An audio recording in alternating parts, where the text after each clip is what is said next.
السلام علیکم ورحمۃ اللہ وبرکاتہ۔ اچھا، نیکسٹ کلاس شروع کرنے سے پہلے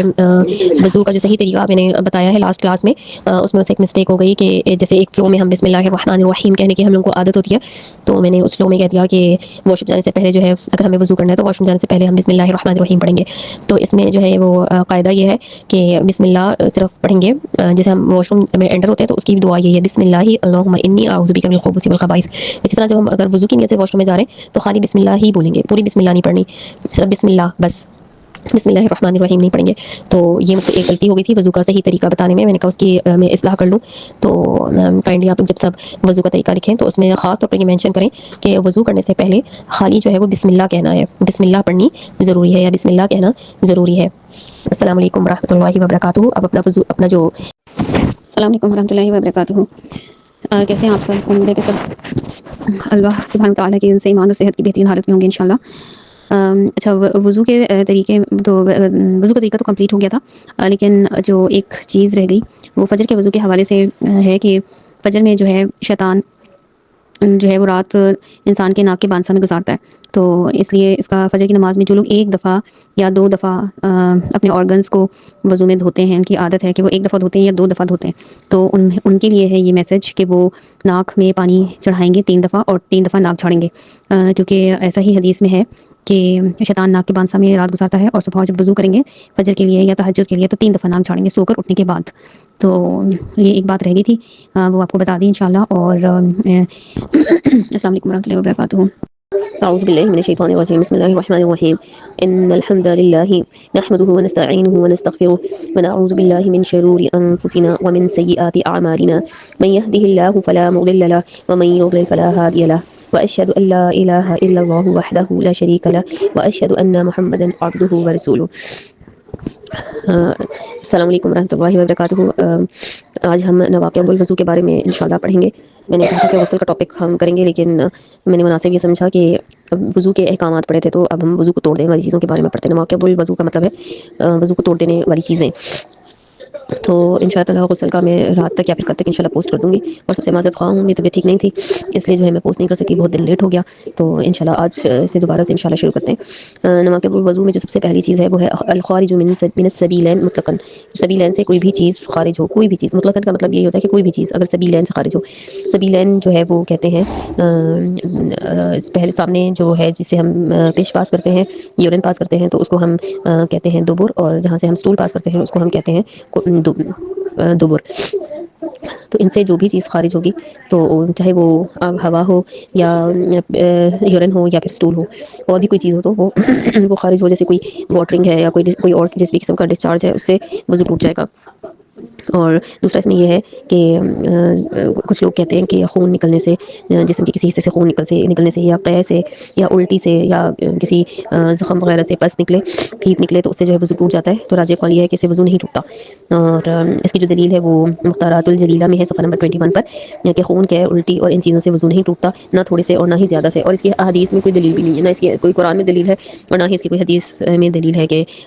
خون سے یا پس سے وضو ٹوٹ جاتا ہے۔ ہاں البتہ اگر یہی خون یا یہی بلڈ اگر یا پس یا کوئی اور ڈسچارج اگر سبھی لین سے ہو،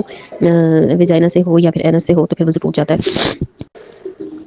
اچھا، پھر ہے دوسرا ہے زوال العقل بنوم او غیرہ، اگر ہم سو جائیں، سونے سے جو ہے وضو ٹوٹ جاتا ہے، یا اس کے علاوہ نیند، جو اگر ہم گہری نیند سو جائیں، غلبہ ہو نیند کا اور ہمیں یہ نہ پتہ چلے کہ نیند میں کوئی ہوا خارج ہو گئی ہے، یا ہمیں جو ہے ہم گہری نیند سو گئے لیٹ کر، تو اس سے جو ہے وضو ٹوٹ جاتا ہے۔ آپ کو ارد گرد کا ہوش نہ رہے تو پھر آپ کا وضو ٹوٹ جاتا ہے، یا پھر اگر بے ہوش ہو جائیں اس سے بھی وضو ٹوٹ جاتا ہے، یا اگر انستھیزیا دیا جاتا ہے آپریشن کے لیے اس سے بھی وضو ٹوٹ جاتا ہے،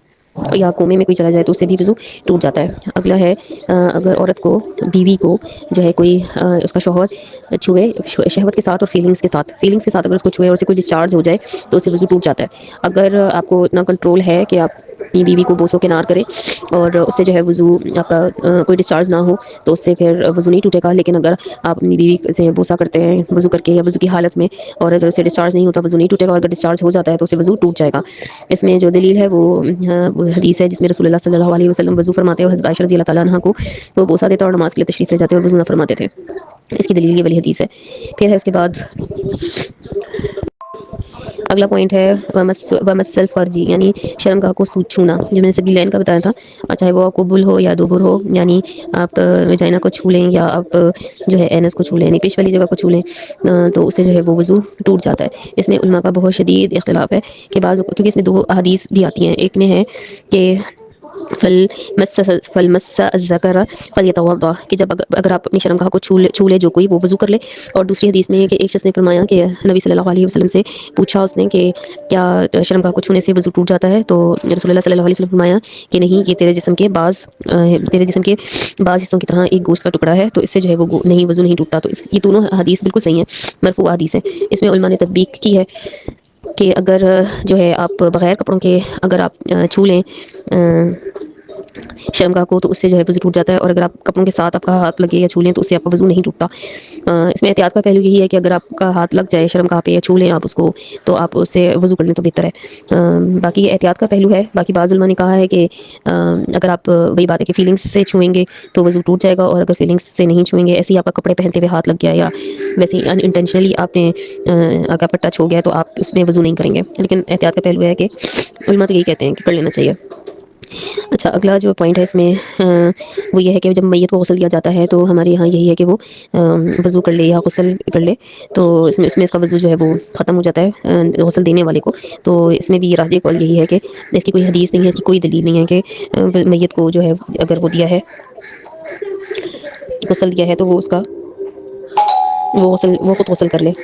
ایسا نہیں ہے۔ تو اگلا پوائنٹ جو ہے وہ یہ ہے کہ اگر کوئی دین اسلام سے خارج ہو جائے گا تو وہ پھر جو ہے وہ دین اسلام سے خارج ہو جائے گا، تو پھر اس کا وضو ٹوٹ جائے گا۔ اگر کوئی اسلام چھوڑ دیتا ہے تو اس کا وضو ٹوٹ جائے گا۔ اب اگر اس میں کسی کو اگر کوئی وہ ہے، کنفیوژن ہے، تو وہ پوچھ سکتا ہے، اس کو کلیئر کر لیتے ہیں انشاء اللہ تعالیٰ۔ اگر کسی کو سننے میں کوئی کلیئر ہے یا وہ کلیئرٹی نہیں ہے، کسی کو کوئی بات سمجھ میں نہیں آتی، تو وہ پوچھ لے۔ باقی مجھے فیڈ بیک کائنڈلی ضرور دیں تاکہ میں اس کو بہتر بنا سکوں۔ اللہ تعالیٰ ہم لوگوں سے سب سے قبول فرمائے، آپ لوگوں سے بھی قبول فرمائے اور مجھ سے بھی قبول فرمائے۔ ربنا تقبل منا انك انت السميع العليم، سبحانك اللهم وبحمدك ونشهد ان لا اله الا انت نستغفرك ونتوب اليك۔ السلام علیکم ورحمۃ اللہ۔